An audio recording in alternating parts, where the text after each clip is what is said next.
নমস্কার বন্ধুরা, আমার চ্যানেলে আপনাদের স্বাগত। তো আজকের রেসিপিটা না ডিনারের থালিতে অবশ্যই রাখা যেতে পারে, রুটি কিংবা পরোটার সঙ্গে খুব জমে যাবে। এই যে রেসিপিটা দেখছেন, এটা খুব অল্প সময়ের মধ্যে তৈরি হয়ে যায়, দেখতেও যেমন সুন্দর, খেতেও ঠিক তেমন সুন্দর। তো চটজলদি বানানোর জন্য এই রেসিপিটা আপনাদেরকে অবশ্যই দেখা দরকার। তো চলুন দেখে নিই কীভাবে বানিয়েছি। প্রথমে একটা কড়াই নিয়েছি, কড়াইতে বেশ খানিকটা তেল দিয়ে গরম করে নিয়েছি। ওর মধ্যে দিয়ে দিচ্ছি দুখানা ক্যাপসিকাম কেটে রেখে দেয়া, চৌকো চৌকো করে কেটে নিয়েছি ক্যাপসিকামটা। এটাকে হালকা আমি ফ্রাই করে নিচ্ছি, এতে আমি লবণ দেব না। ক্যাপসিকামটা না এরম শক্ত শক্তই রাখবো। আমি যে চিকেনটা বানাবো এতে এমনি এটাই দিলে বেশি খেতে ভালো লাগবে, ওই জন্য নুন ছাড়াই আমি ভেজে নিয়েছি। পেঁয়াজটাকেও ঠিক এইভাবে ভেজে নেব, লবণ ছাড়া। একটা বড় সাইজের পেঁয়াজ চৌকো চৌকো করে কেটে নিয়েছি, পাপড়িগুলো ছাড়িয়ে নিলেই ঠিক এমনি হয়ে যাবে। এর মধ্যেও লবণ দেব না, আমি যে চিকেনটা বানাবো না তার মধ্যে ঠিক এইভাবেই দিতে হবে, তাহলে দেখতেও ভালো লাগবে, খেতেও ভালো লাগবে। তো পেঁয়াজটা হালকা ভেজে আমি তুলে নিচ্ছি, হালকা লাল কালারে করেই। তো এইটার মধ্যে আমি দিয়ে দেবো দুটো টমেটো দুটো আমি বীজ ফেলে চৌকো চৌকো করে কেটে নিয়েছি। নিয়ে এর মধ্যে দিয়ে দিচ্ছি আমি লবণটা দিলে টমেটোটা তাড়াতাড়ি গলে যাবে, ওই জন্য আমি টমেটোর মধ্যে লবণ দিয়ে হালকা নাড়িয়ে নিচ্ছি।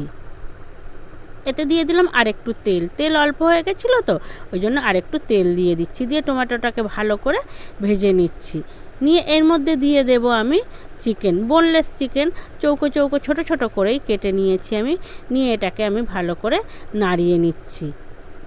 এটা বোনলেস চিকেন নিয়েছি আমি, এখানে আছে আমার 300 গ্রাম বোনলেস চিকেন। যেটা 300 গ্রামের অনুপাতেই আমি সব কিছু দিচ্ছি। এর মধ্যে দিয়ে দিচ্ছি আমি 50 গ্রাম ফ্যাটানো দই, দিয়ে ভালো করে নাড়িয়ে নিচ্ছি। দই দেওয়ার পরেই না চিকেন থেকে জল ছেড়ে দেবে, আর দইয়েও তো অনেক। এর মধ্যে আমি দিয়ে দিচ্ছি 1 চামচ লঙ্কার গুঁড়ো আর হলুদ গুঁড়ো, দিয়ে ভালো করে নাড়িয়ে নিচ্ছি। আমি কিন্তু চিকেনের মধ্যে আর কোনো জল দেব না। এখানে আমি দিয়ে দিচ্ছি মশলা বাটা, এখানে আদা রসুন পেঁয়াজ লঙ্কা খুব অল্প পরিমাণ বেটে নিয়েছিলাম, সেই বাটা মশলাটা দিচ্ছি। দিয়ে দেখুন টমেটোতেও প্রচুর জল ছিল, আর চিকেনেও জল থাকে, টক দইও দেওয়া আছে, মশলাতেও জল ছিল। তো সব মিলিয়ে এর মধ্যে না পর্যাপ্ত পরিমাণে জল হয়ে গেছে অনেকটাই। এর মধ্যে দিয়ে দিলাম 2 চামচ আমি টমেটো সস। তো জল যেহেতু প্রচুর পরিমাণে বেরিয়ে গেছে, এতে আমি আর এক্সট্রা করে কোনো জল আমি দেব না। এই জলটাই আমি চিকেনের গায়ে সব শুকিয়ে নেব। তো ভালো করে আমি এটাকে নাড়িয়ে নেব, যাতে পুরোপুরি চিকেনটা সব দিক ভালোভাবে কুক হয়ে যায়। তো আমি ভালো করে নাড়িয়ে নিয়েছি, জলও শুকিয়ে এসছে। এর মধ্যে ভেজে রেখে দেওয়া পেঁয়াজ আর ক্যাপসিকামটা দিয়ে আমি ভালো করে নাড়িয়ে নিচ্ছি। তো বন্ধুরা, রান্নাটা আমার হয়ে এসছে। এইভাবেই এই রেসিপিটা বানালে রুটি কিংবা পরোটার সঙ্গে রাত্রিরে না খুব ভালো জমে যাবে। তো এইভাবে আপনারা এই রেসিপিটা বানাবেন, খুব অল্প সময়ের জন্য খুব তাড়াতাড়ি এই রেসিপিটা হয়ে যায়।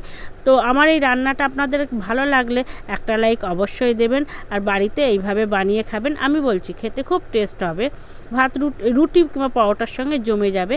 একটা লাইক অবশ্যই দেবেন।